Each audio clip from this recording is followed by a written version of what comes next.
Hi, everyone. Welcome. Thank you so much for joining us. I'm your host, Paige Ryans, and today we are talking about the 24th annual Garden State Film Festival.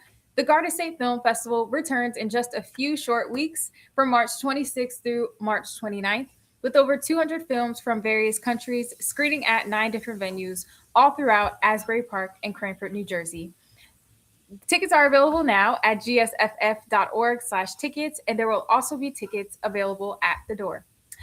And now, to meet today's filmmaker, I am here with Duda Penteado. Here to talk about his film, All People Free. Duda, welcome. Thank you so much for being here. Sure. Thank you so much. It's awesome. Yeah. I'm familiar with Asbury Park. I go there every summer. And I have a lot of friends around there. And this is my first time really being part of the film festival, so it's gonna be amazing. I love the setup, all the venues, and there's a lot of excitement going on. Definitely. It's a great area, truly. And congrats on your acceptance. I'm very, very excited. We're excited to screen the film and just excited for this whole experience for you. So, congratulations. I know I started off with a brief introduction, but if you wanted to just introduce your role with the film, and then we'll jump into what the film is about. Yeah, I'm the film director, one of the co-producers, and um, yes, and it's been a journey for almost 2 years. We produce a short version, which is in a film festival right now, about 10 minutes, and a full an hour documentary who is going to be released this year. So we're excited about it because this topic of modern day slavery really needs a lot of education. And this is why we do these films, to get the word out there. Absolutely, absolutely. And what first drew you to the story? Well, through another friend, which is actually Isa Musharbash, who is one of the producers of the film, executive producers, and he introduced me the founder of All People Free, the foundation that has been done work. It's been doing work for more than 10 years now, and the regions of North Africa, Asian countries, and Middle Eastern countries, where the issue of modern day slavery related to brick making, right? What I'm going to share with you, probably you don't know. I had no idea. And we have more than 50 million and plus people involved in modern day slavery, all different kind of categories, and organ selling and prostitution and all kinds of things. But what I didn't know, fast fashion, what I didn't know, the largest sector of modern day slavery today, it is in industry, it is brick making bricks, right? So we have 50 million and plus involved. We have more slaves today than ever in this global economy. We have 7 billion and plus people, so we have more slaves and than ever. And almost 40% are involved in making bricks, which is really shocking. So I got to get involved with the vision of through All People Free Foundation, and I started studying the subject matter about 2 years ago. Very interesting. And I know you kind of talked a little bit about this, but were there any I guess like what was the process of securing the information that you really wanted to showcase in this film? I mean, all of it is just such an important topic. And I think that it's so much information to choose from, and I know you said it's a full-length documentary. So how did you go about choosing that information to showcase in this film, in this short 10-minute film? Yeah, because this is actually a great question because uh, this is such a serious topic because I think, when people watch movies, the real question is how do they come about? What's the process, right? And in this case, it's 2 years in the making, right? Because the first thing I needed to educate myself and understanding more what the issue was about. But not only that, I needed to experience what was going on because you can educate yourself today to research AI, Google, books. There's many ways you can, but experience the process. In this case, experience the tremendous pain and the families go through, and what's really going on with the issue was very crucial to me, because I wanted to make fair, try to make a fair movie, in the sense to try to translate all these emotions and the process and the problems that is happening around these issues today. So the first thing I did once I did the preliminary research, which was finding out more about the Old People Free Foundation, and which I love it. They're been 10 years doing the work, and they not only liberating the families, right, from modern day slavery, they are finding the jobs and replacements back to society. In other words, sustainable solutions. When I found out that was happening, I was kind of, why I want to be more involved with this. So then I met with the founder, Ben Nichols, and his board, and we agreed to create a film, uh, some art then is represented in a t-shirt edition, some art installation, other things related to art. Then it actually became an artivistic vision to the foundation. But the film is so important because the film is the first step. I realized that it needed so much education. People just don't know. Like when I tell you to things like, we have more slaves today than ever. People get shocked. A lot of people it's like, "Oh, I thought slavery ended." So somehow we think that, right? But no, we have more slavery than ever. Economy has shifted, and it is global economy. The way they masquerade the process, it became very convoluted, very just not clear, right? How we doing this? So, I tell people one thing, right? If you buying a shirt, just one example, then it's $3. And it looks like a great shirt. You're paying $3. You should worry about what's really happening behind that. That's just one story here, right?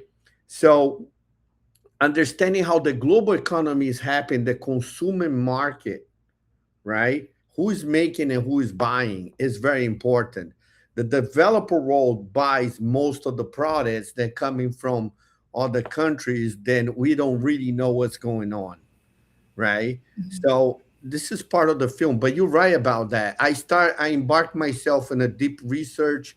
I tried to see what kind of movies were out there, and I really realized you still need a lot of education, in a sense what's going on with modern day slavery, and then obviously in our project shifting to the brick industry, which is responsible for almost 40% of modern day slavery today. That is shocking.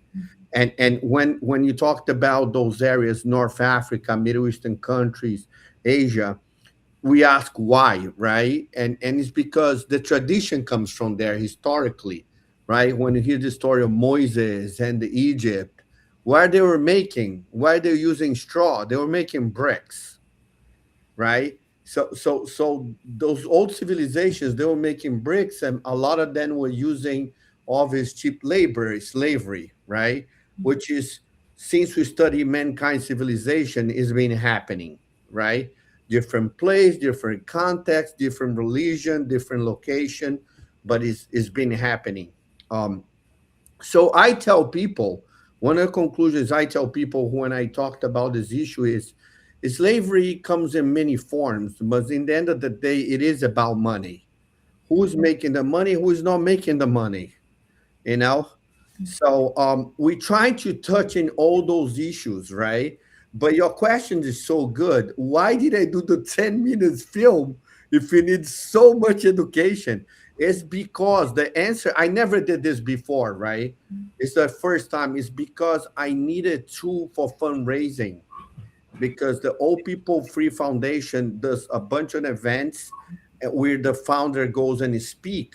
And the 10-minute film is such a great resource to play the film, and then he can go and speak more about the issue, because the issues, the families are being impacted.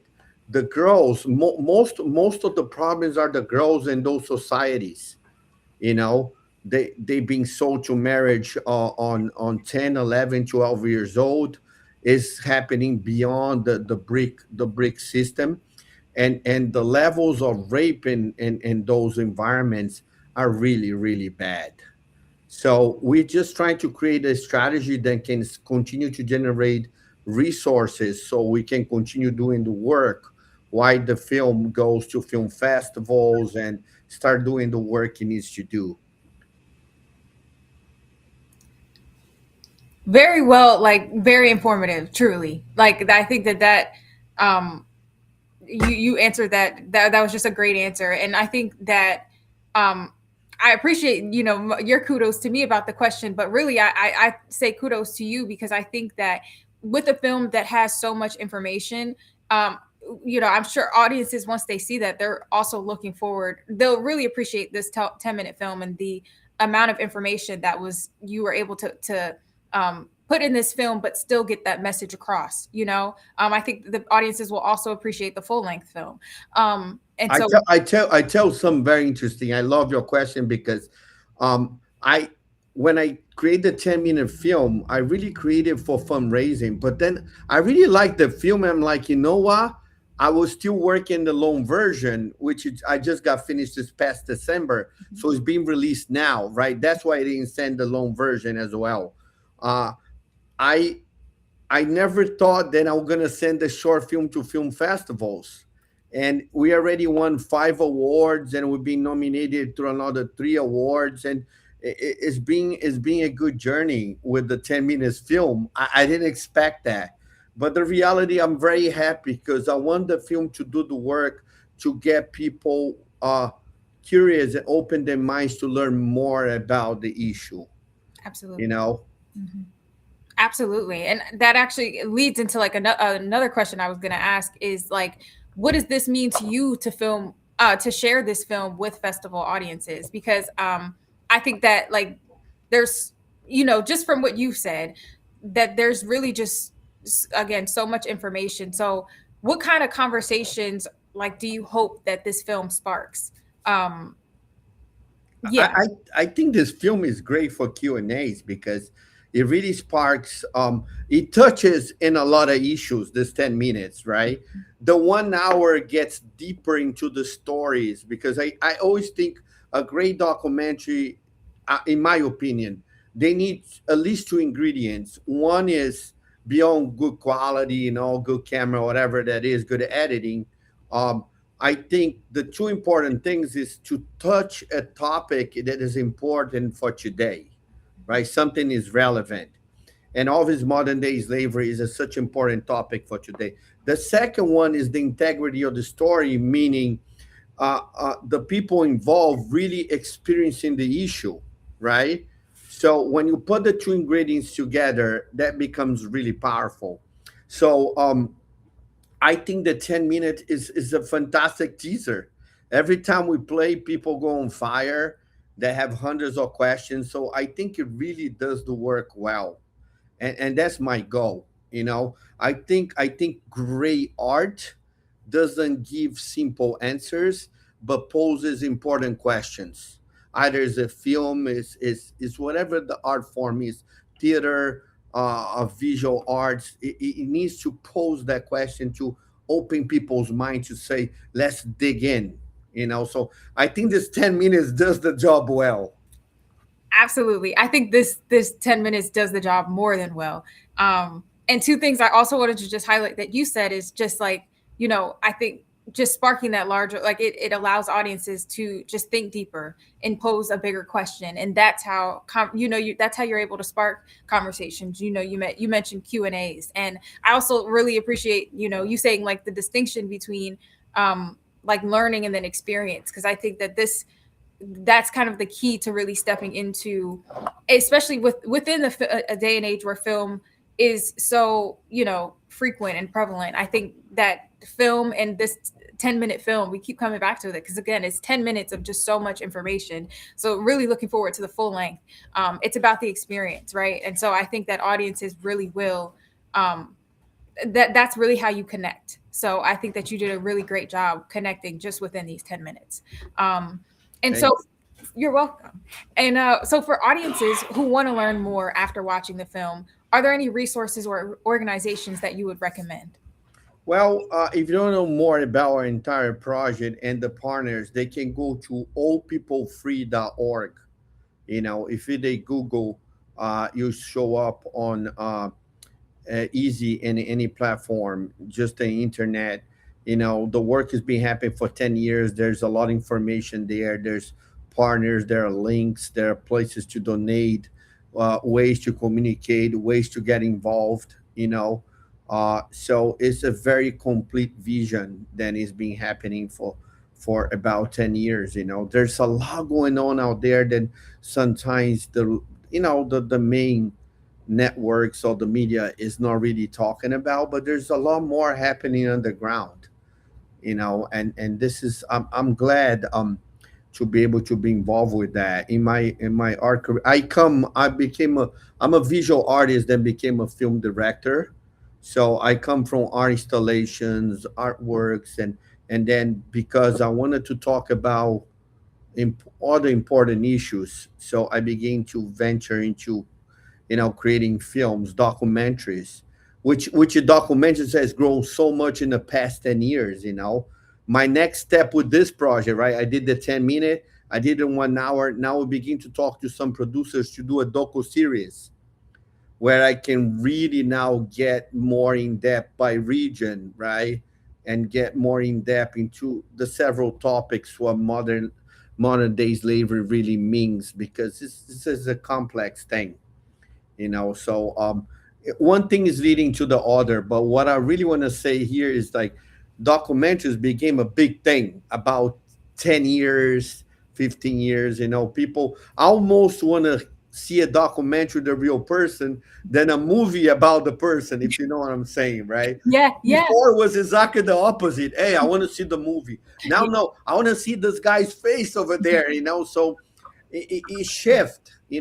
Thank you to the Amazons and Hulus and Netflix or or Life, and all this streaming networks is opening a totally new possibilities for films, but also for documentaries.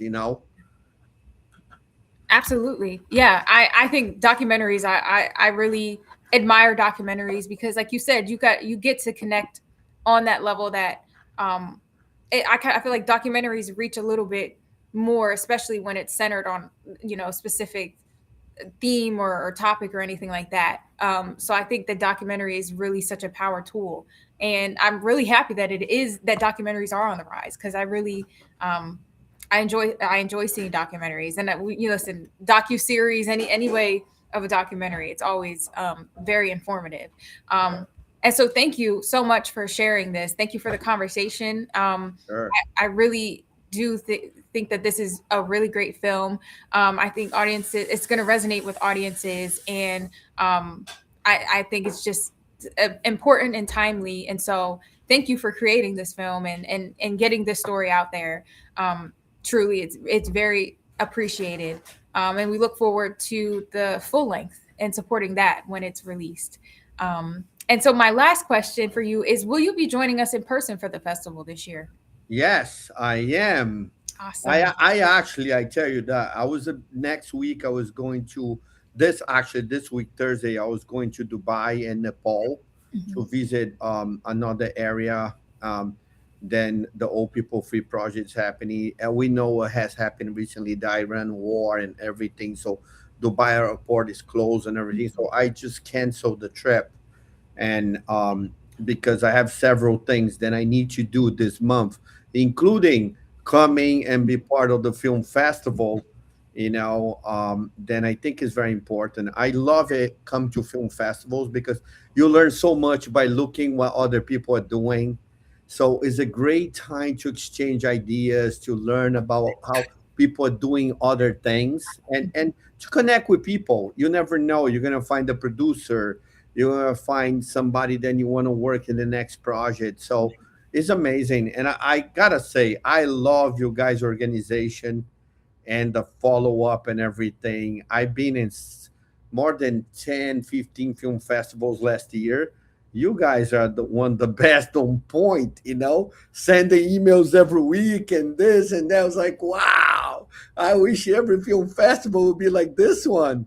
And I love Asbury Park. I was just talking to some friends, so yeah, it's gonna be great, So yeah, I'm looking forward to it.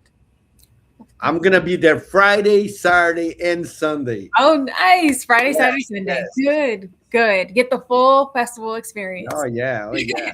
It's going to be a really It's a great time. it is important that I tell people, you always gotta have an open mind to learn, and learn can come to it can happen in any situation. Mhm.